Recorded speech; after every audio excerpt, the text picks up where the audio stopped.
بسم اللہ الرحمن الرحیم عن ابن عباس رضی اللہ تعالی عنہما قال قال رسول اللہ صلی اللہ علیہ وآلہ وسلم اربع من اعطیہن اعطی خیر الدنیا والآخرہ قلبا شاکرا ولسانا ذاکرا وبدنا علی البلاء صابرا وزوجة لا تبقیہ خونا فی نفسها ولا مالہ۔ حضرت عبداللہ بن عباس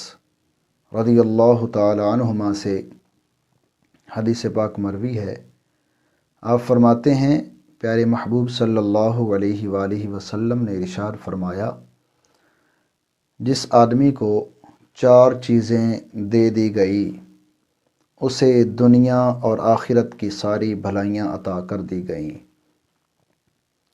پیارے محبوب صلی اللہ علیہ وآلہ وسلم نے ارشاد فرمایا، نمبر 1 شکر کرنے والا دل، نمبر 2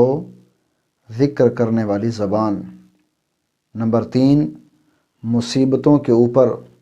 صبر کرنے والا جسم، اور نمبر 4 ایسی بیوی جو اپنے خاوند پر خیانت نہ چاہے، نہ اپنی ذات میں اور نہ اپنے خاوند کے مال میں، او کما قال رسول اللہ صلی اللہ علیہ وآلہ وسلم۔